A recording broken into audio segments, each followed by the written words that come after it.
Let me ask you something real quick. What's that one thing you know you should do but keep avoiding?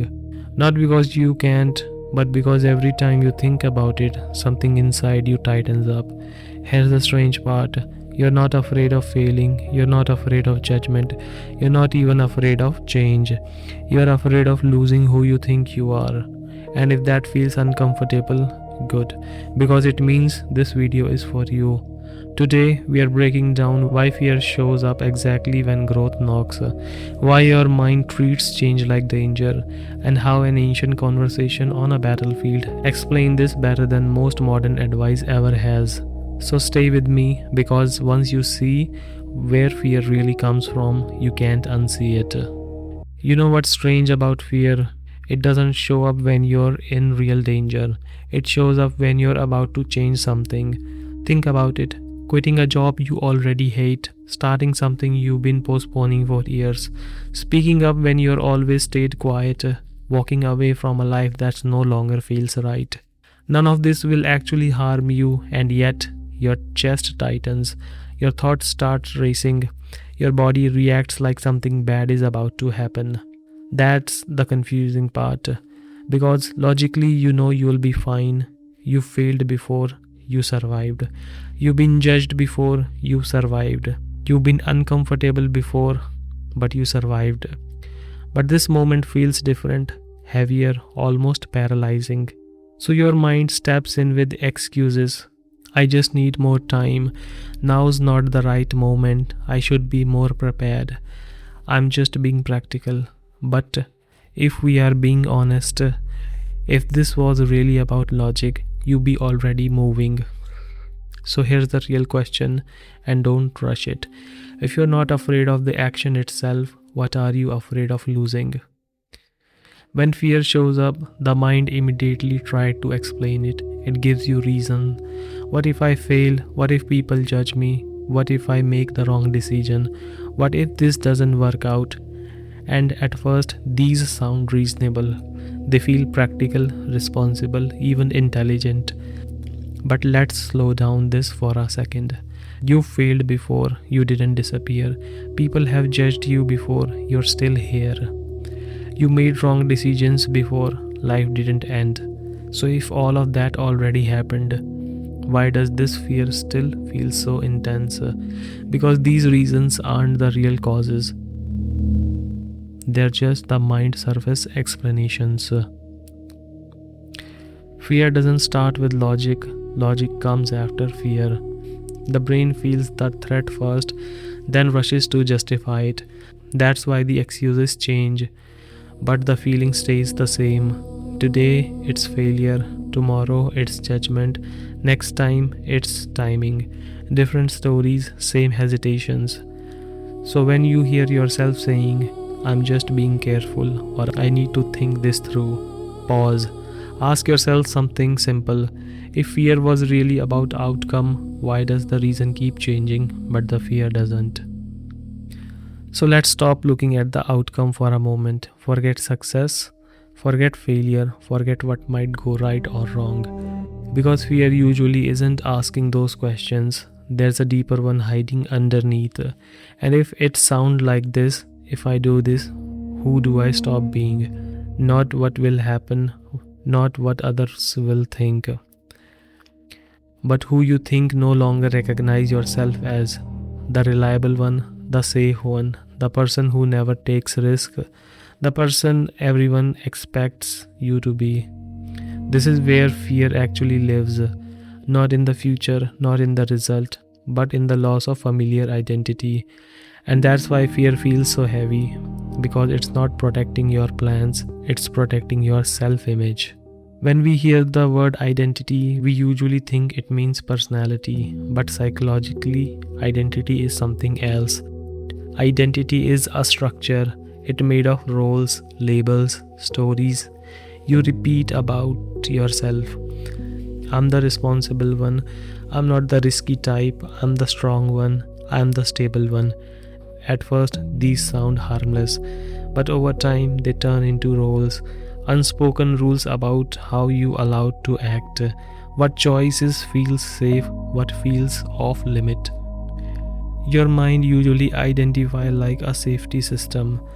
Anything that supports it feels comfortable. Anything that threatens it feels dangerous. Not emotionally dangerous, survival level dangerous. This isn't poetry, it's biology. The brain is wired to protect what feels familiar, and identity is the most familiar thing you have. That's why the moment a decision challenges your self image, your body reacts instantly. Before logic, before reasoning, before you even understand what's happening, fear kicks in. Not because the decision is wrong, but because it threatens the structure that's been keeping you psychologically stable. So, fear isn't random, it's the alarm system of your identity doing exactly what it was built to do.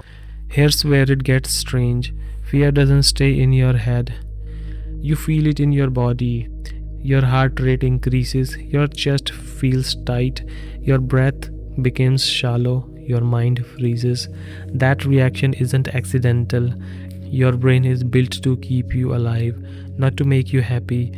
And from the brain's point of view, unknown equals danger. For thousands of years, anything unfamiliar meant risk: new place, new tribe, new behavior. So when you challenge your identity, your brain doesn't see growth, it sees loss of familiarity, and it reacts the same way it would to a physical threat. That's why change feels dramatic, why your body resists, why fear feels urgent and real, even when nothing is actually wrong. Because psychologically, changing who you are feels like dying as the old version. Not literally, but to the brain, losing a known identity feels worse than staying stuck. So, fear isn't warning you about failure, it's warning about transformation. There's an ancient moment that explains this perfectly. On a battlefield, Arjun freezes, not because he doesn't know how to fight, not because he lacks skill or courage, but because the battle threatens who he believes he is: a good man, a moral man, a protector of his people.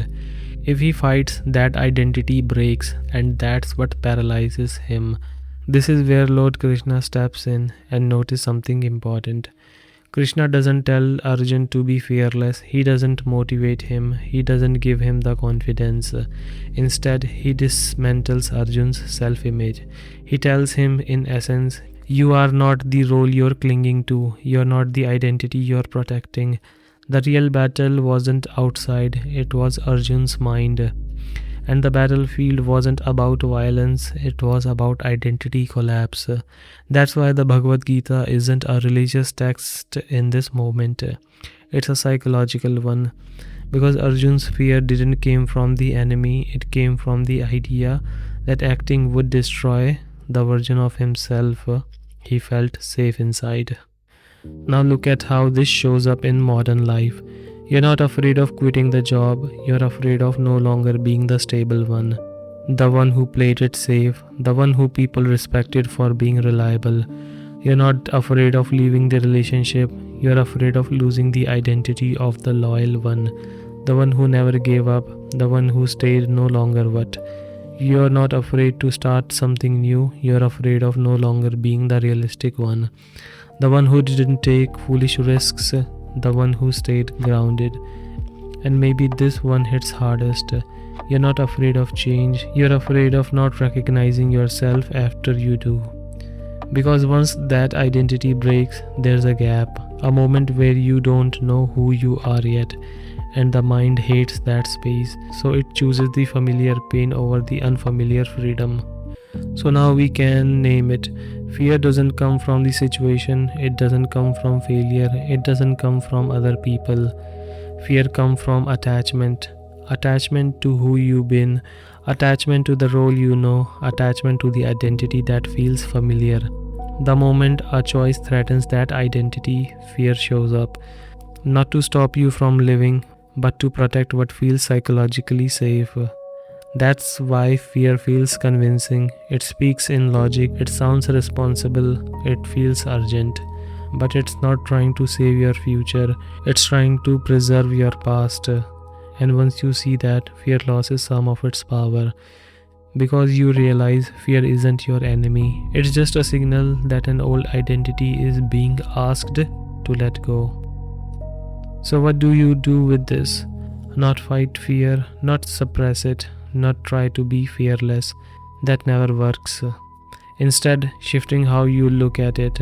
The next time fear shows up, don't ask, how do I get rid of this? Ask something similar. What identity is trying to protect itself right now? Maybe it's the responsible one, maybe it's the safe one, maybe it's the version of you that's been rewarded in the past. Just notice it. You don't need to argue with it, you don't need to destroy it, because fear loses its grip the moment it's observed, not obeyed. You stop being inside the fear and start standing next to it. And from that position, choices become possible again, not because fear is gone, but because it's no longer in control. So the next time fear stops you, don't rush to fix it. Don't label it as weakness. Don't try to push past it. Pause. And instead of asking what could go wrong, ask something different. Who am I afraid of no longer being? Because maybe fear isn't standing in your way. Maybe it's standing at the edge of an old identity that's ready to end. And the real question is, when that version of you lets go, who do you become next?